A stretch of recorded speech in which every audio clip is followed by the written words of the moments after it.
धाकड़ खबर, बेखौफसुमा बेबाक अंदाज।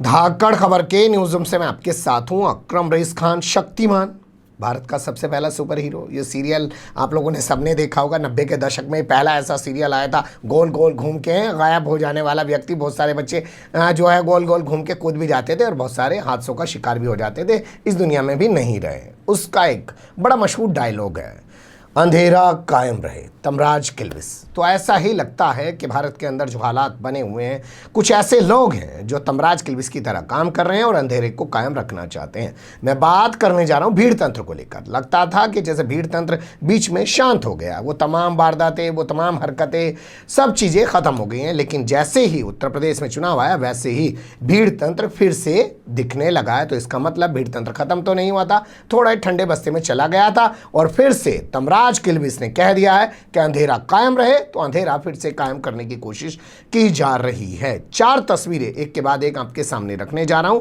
देखिएगा एक एक तस्वीर को। एक तस्वीर जो थाने के अंदर से आपके सामने निकाल के लाया हूं, वहां पुलिस के सामने एक शख्स को मारा जा रहा है। दूसरी तस्वीर विधानसभा के अंदर से आपके सामने निकाल के लाया हूं और तीसरी तस्वीर सड़क से आपके सामने निकाल के लाया हूं और चौथी तस्वीर एक महाराज से जुड़ी हुई है, जिन्होंने अपने अमूल्य बोल वचन देकर लोगों को मंत्रमुग्ध कर दिया है। तो क्या उन्होंने बोल वचन दिए हैं, वो सबसे आखिर में आपके सामने रखूंगा। लेकिन सबसे पहले तस्वीर थाने की देख लीजिए।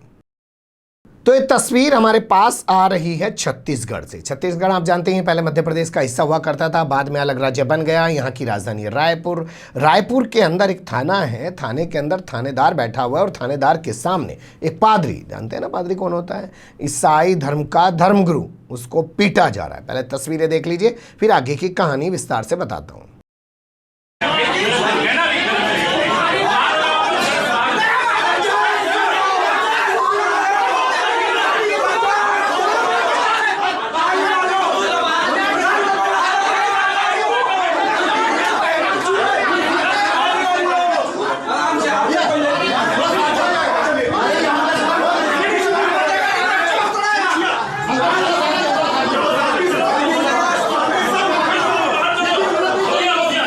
टीआई के रूम में घुस के विश्वासियों को मारा गया है, पास्टर को मारा गया, आप देख सकते हैं पूरा।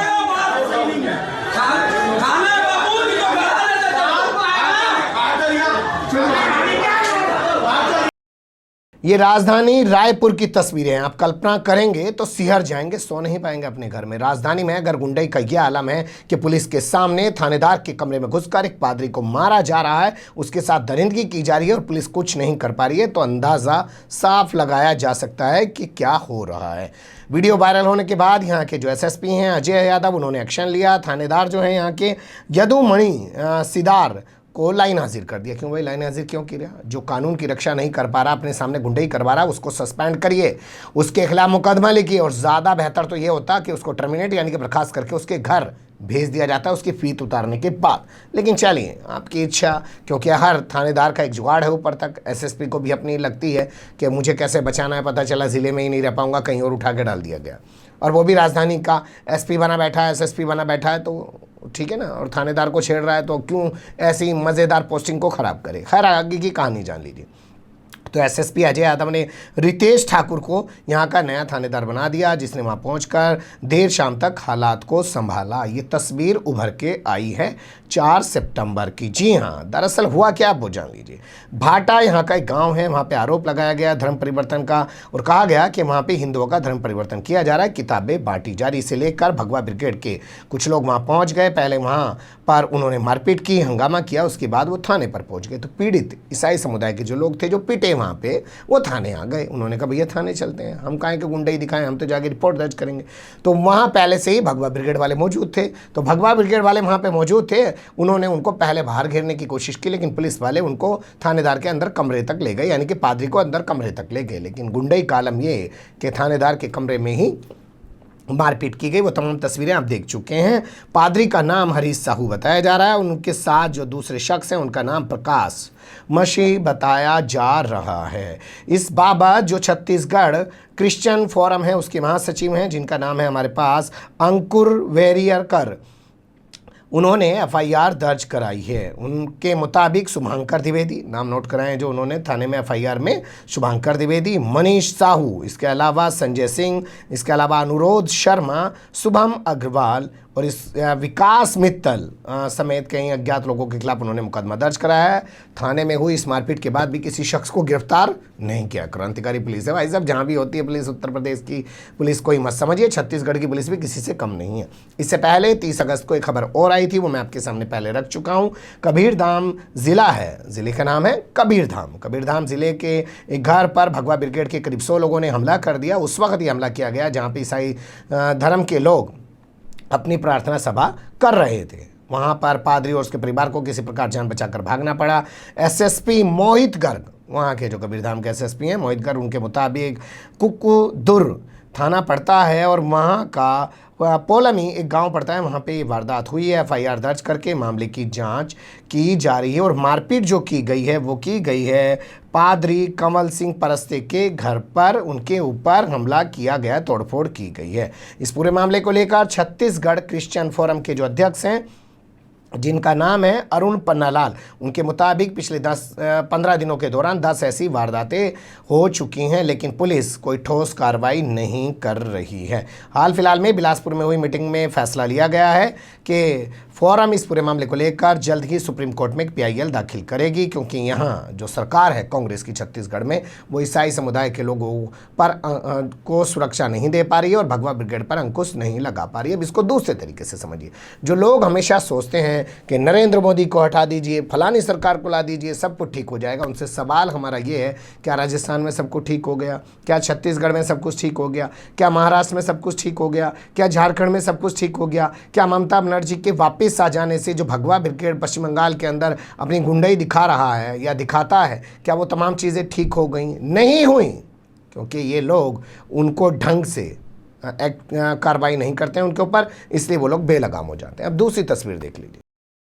जय श्री राम का नारा लगाते हुए भाजपाइयों ने विधानसभा के भीतर, अब बताइए विधानसभाएं जो हैं जिन्हें बताया जा रहा है ये लोकतंत्र का मंदिर है, वहां पे धार्मिक नारे लगाए जाना। अब इधर से जय श्री राम लगा रहे हैं, कल को किसी दिन कोई और पैदा हो जाएगा, वो आके कहेगा नाराए तकबीर अल्लाह अकबर, उधर से कोई बोलेगा वाहेगुरु जी का खालसा वाहेगुरु जी की फतेह, कोई और क्रिश्चियन पैदा हो जाएगा, वो धार्मिक नारे लगाने लग जाएगा। ये परंपरा क्या डाली जा रही है? अब सोचिएगा, किसी चीज़ का विरोध करने का एक तरीका होता है, लेकिन भाजपाई जो हैं वो वहाँ भी, चाहे सड़क पे हो चाहे विधानसभा में हो, वो कहीं भी अपना वही रूप दिखाने की कोशिश करते हैं।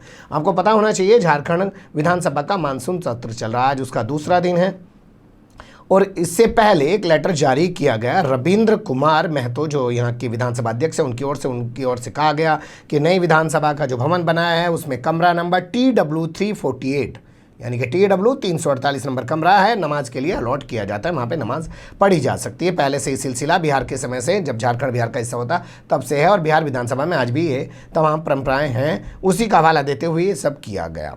अब इसके जवाब में क्या हुआ भाई, जब भाजपा वाले वहाँ पे जय श्री राम के नारे लगाते हुए वैल में आ गए और विधानसभा अध्यक्ष महतो से कहने लगे कि भैया स्थगित कर दीजिए, सब कुछ कार्य स्थगित कीजिए, लेकिन वो नहीं माने। तो उसके जवाब में वित्त मंत्री जो हैं यहाँ पे रामेश्वर उरांव, वो खड़े हो गए। उन्होंने पहले हनुमान चालीसा पढ़ा और उसके बाद अपनी बातचीत को आगे बढ़ाया। तो हम देख सकते हैं कि उधर से हनुमान चालीसा पढ़ाया जा रहा है, इधर से जय श्री राम के नारे लगाए गए। वैसे इससे पहले विधानसभा के बाहर एक तस्वीर उभरी जहां पर बीजेपी के तमाम नेता इकट्ठे हुए। उन्होंने बाकायदा झाल बजाकर हरे कृष्णा हरे रामा जय श्री राम और ये तमाम नारे लगाए हैं। आप जानते ही हैं इस कमरा जो नमाज के लिए अलॉट हुआ, इसको लेकर एक हंगामा भाजपा के जरिए मचाया जा रहा है। लेकिन तस्वीर का एक रुख ये है कि वहाँ थाने में गुंडई थानेदार के सामने और यहाँ विधानसभा में, इसे क्या कहेंगे सोचिएगा आप। अगली तस्वीर देख लीजिए। अब आपके सामने हालात रखते हैं सड़क की। भाई हमने जिक्र किया छत्तीसगढ़ का, हमने जिक्र किया आपके सामने झारखंड का, अब आपको लेके चलते हैं महाराष्ट्र। महाराष्ट्र के भी कहाँ पे जी, नागपुर, जहाँ पे जी आरएसएस का हेडक्वार्टर है जी, जिसे आप नागपुर को ये भी कह सको जी महाराष्ट्र की एक और राजधानी है जी। एक राजधानी मुंबई में चले, एक राजधानी नागपुर में भी चले, ऐसे भी कह सको जी आप। खैर जाने दो जी, इन सब चीज़ों को कहानी जान लो। तो महाराष्ट्र हुआ ज़िला यहाँ जिसे नागपुर की दूसरी राजधानी कहा जाता है। वहाँ पे हिजाब को लेकर कुछ मुस्लिम महिलाएं जो हैं वो आ गई और कुछ महिलाओं को एक्टिव जो है जागरूक करने लगी, अवेयर करने लगी। एक्टिव का मतलब ये नहीं होता। तो उन्होंने जो है बताया उन्हें कि हिजाब पहनने के फ़ायदे हैं, हिजाब पहनने के वो फ़ायदे हैं। तो कुछ हिंदू लड़कियां जो हैं सैर सपाटे पे जो सुबह सुबह निकली थी, सुबह सुबह का मामला बताया जा रहा है ये, और जो है सीएम आवास जो नागपुर में स्थित है उसके आसपास का मामला बताया जा रहा है। वहाँ उन लड़कियों ने भी हिजाब लगा लिया। बस इसके बाद क्या था, वहाँ जो भगवा ब्रिगेड वाले घूम रहे थे उन्होंने कहा अरे भैया ये मुस्लिम महिला हिंदू लड़कियों को भी हिजाब पहना रही है। बस वो उनसे भिड़ गए। एक वीडियो वायरल हो रहा है, वो देख लीजिए। तू बच्चियों को क्यों पहना रहे हो हिजाब? आप उससे पूछिए, आप उनसे सुनिए। एक मिनट आप उनसे सुनिए पहले, फिर आप मैं नहीं सुनना चाहता। आप पहले उनसे सुनिए। आप हिंदू बच्चियां, ये 12-14 साल की बच्चियां हैं, आप इनको पहना रहे हैं। सर इट्स आवर चॉइस, हमको नहीं मैनिपुलेट कर रहा है कोई। We are 17 नहीं and कह I रहा think है, we're mature मैं ये now. कह रहा हूँ कितने बेटा। साल के हो आप? 17 18 18 सर 17 सर उनको समझता है, सर उनको समझता है। उन्हें कुछ नहीं है। नहीं अगर सब आप समझता है। एक सेकंड आप यहाँ पर वो लड़कियाँ बच्चियाँ अपनी मर्जी से कर रही हैं। नहीं, आप यहाँ पर इनको आप नहीं पहले बोल सकते। रोकोगे, फिर उसे दोगे, फिर नंबर दोगे, फिर इनकी शादियाँ कराओगे। नहीं शादियाँ आपके पेरेंट्स को पता है? ख्याल थे आपके? नहीं, एक सेकंड आप शांत रहिए। क्या आप आपके शांत बेटा रहिए? पेरेंट्स को पता है और मैं हमें नहीं लगता उन्हें कोई आपत्ति होगी। मेरे नहीं, पेरेंट्स चलो कभी ये सब आपत्ति चीजों के तो लिए नहीं object होगी करेंगे। बेटा, ये टीनी एज है, आप लोग नहीं समझते हो।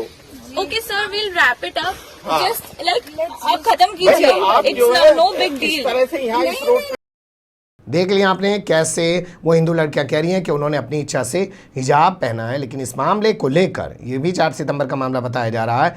थाने में एफआईआर दर्ज करा दी गई है इन मुस्लिम महिलाओं के खिलाफ। इनके पास से मिले हुए पर्चे थाने में दे दिए गए हैं। बताया जा रहा है कुछ दूरी पे इनके जो लड़के लोग थे, मतलब इनके साथ जो आए थे पुरुष व्यक्ति जो भी थे, वो इनको अपनी स्कूटी बाइकों पर बिठाकर वहाँ से 9-2-11 हो गए जब इन्होंने विरोध किया। लेकिन आरोप ये लगाया जा रहा है कि वो महिलाएं कह रही थी कि वर्ल्ड रॉयल हिजाब डे था 4 सितंबर का, इसलिए वो हिजाब डे के प्रति जो है जागरूक कर रही थी। लेकिन कहा जा रहा है कि जो हिजाब डे है वो तो असल में 1 फरवरी को होता है। वही 1 फरवरी का पूरा महीना। आज किस डे है, आज चॉकलेट डे है, आज हग डे है, आज वैलेंटाइन डे, पूरा महीने चलता रहता है। आपको जानते हैं वो हैं, पूरी बढ़िया जो गिफ्ट की जो दुकानें होती हैं वहाँ पे अच्छी खासी बिक्री। आजकल तो वैसे गिफ्ट के ज़माने खत्म हो गए भैया, एप्पल का फ़ोन लिया, एप्पल की घड़ी लिया, ठीक है। तो लेकिन आपने सुना वो दो लड़कियां जो हैं वो सीधे बता रही हैं कि उन्होंने अपनी मर्ज़ी से पहना। फिर भी इसके बावजूद जो है इस मामले में एफआईआर दर्ज की जा रही है। आरोपी महिलाएं जो हैं जमात इस्लामी हिंद की एक संस्था है अलग से, गर्ल्स इस्लामिक ऑर्गेनाइजेशन, उसकी सदस्य बताई जा रही हैं। और वो पूरे नागपुर में उन्होंने बताया जा रहा है कि करीब 20 जगह ये प्रोग्राम आयोजित किया और जो है लड़कियों को, महिलाओं को हिजाब के फ़ायदे और नुकसान तमाम चीज़ें उन्होंने बताई हैं। लेकिन यहाँ बड़ा सवाल ये पैदा होता है कि भैया आजकल तो सोशल मीडिया का ज़माना, वहीं फेसबुक पे पेज बना के बैठ जाओ, यहाँ गली गली घूम के हिजाब के प्रति जागरूक कर रही हैं। ये कौन सा तरीका हुआ? और जबरन किसी को क्या बता पड़ रही है जाके कि आप हिजाब पहनो ना पहनो, जिसे पहनना होगा वो पहन लेगा। लेकिन दूसरा जो ग्रुप है वो भी आके एकदम फ़ौरन तैयार खड़ा हो जाता है। क्या सबको पहले से पता होता है कि तू उधर से आना, मैं इधर से आऊँगा और ये सब होगा, एक सीन क्रिएट होगा, उसके बाद तेरी भी टीआरपी होगी, मेरी भी टीआरपी होगी। अब चलते हैं एक महाराज की तरफ। ये तस्वीर हमारे पास उत्तर प्रदेश से आ रही है। तमाम तस्वीरें आप देख चुके हैं, सड़क की भी देख चुके हैं। तो अब महाराज के बोल बचन वो तो आप जानते हैं कहाँ से चलते हैं।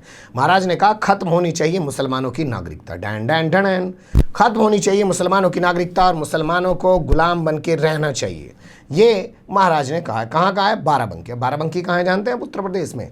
उत्तर प्रदेश की राजधानी है लखनऊ, उससे सटा हुआ ज़िला बाराबंकी है, वहाँ पे ये सब किया। ये वहाँ पहुँचे थे। अयोध्या के महाराज बताए जाते हैं, नाम है इनका परमहंस साध। अपने विवादित बयानों के लिए बड़े मशहूर हैं साहब। इन्होंने एक ऐलान और कर दिया। इन्होंने कहा कि अगर 2 अक्टूबर तक भारत को नरेंद्र मोदी ने हिंदू राष्ट्र नहीं बनाया तो ये जल समाधि ले लेंगे। तो लगता नहीं है कि 2 अक्टूबर तक नरेंद्र मोदी जो है भारत को हिंदू राष्ट्र बना दे। वैसे इस पर भी बहस की जा सकती है, क्या होता है हिंदू राष्ट्र? राष्ट्रपति आरएसएस से, उपराष्ट्रपति आरएसएस से, प्रधानमंत्री आरएसएस से, मुख्यमंत्री आरएसएस से, राज्यपाल आरएसएस से, बहुत सारे आज कहना इनका अखिलेश यादव का, राहुल गांधी का, तमाम किसान नेता कल कह ही रहे थे कि तमाम जगह चुनाव आयोग हो, ये हो, कोर्ट हो, कचहरी हो, सब जगह आरएसएस के लोग घुसा दिए। अब बताइए कैसे हिंदू राष्ट्र बनेगा? क्या कहीं कोई मुस्लिम बैठा है क्या? क्या कल कहीं कोई ईसाई बैठा है क्या? क्या कहीं कोई सिख बैठा है? और कैसे हिंदू राष्ट्र होगा जी? अब संविधान बदलने की जरूरत क्या है, अब झंडा बदलने की जरूरत क्या है? भाई पावर ही तो सब कुछ होती है, पावर हाथ में है। लेकिन फिर भी कहते हैं खैर जाने दीजिए, उनकी बात है। तो इन्होंने कहा कि साहब अगर 2 अक्टूबर तक हिंदू राष्ट्र घोषित नहीं किया तो ये जल समाधि ले लेंगे।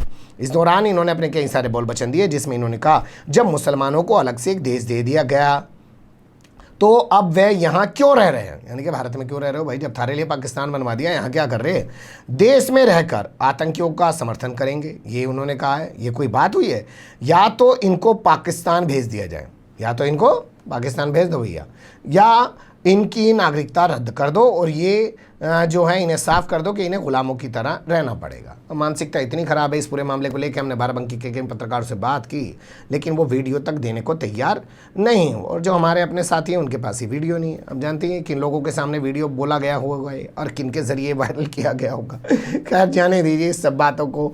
लेकिन कुल मिला के ये है कि जैसे जैसे उत्तर प्रदेश में वक्त करीब आ रहा है, वैसे वैसे तमाम चीज़ें जो है और तेज़ी से भीड़ तंत्र वाली बढ़ती जा रही हैं। इन्होंने असदुद्दीन ओवैसी पर अयोध्या का नाम फैज़ाबाद लिखने पर भी बड़ा हमला बोला है। इन्होंने तालिबान का समर्थन करने पर, कथित तौर पर तालिबान का समर्थन करने पर मुनव्वर राणा और इसके अलावा समाजवादी पार्टी के संभल से सांसद शफीकुर रहमान बर्क पर भी बड़ा हमला बोला है। ये वही महाराज हैं जिन्होंने देखा होगा ना ममता बनर्जी को लेके क्या क्या बोला है। ममता बनर्जी के सांसद कल्याण सिंह ने जब राम को लेके कुछ बोल दिया था तो उसको लेके भी इन्होंने ऐसा ही ऐलान किया था कि या तो उसकी सदस्यता रद्द कर दो, नहीं तो मैं ये समाधि ले लूँगा, मैं वो समाधि ले लूँगा। लेकिन अब तक शायद इन्होंने लिया नहीं है, लेकिन चर्चा का विषय ज़रूर बन जाते हैं। और टीआरपी का तो धंधा है आज, जो जितना चमकेगा भाई कल को दान पुण्य और तमाम चीज़ें जो है वो उतनी बटोर भी पाएगा।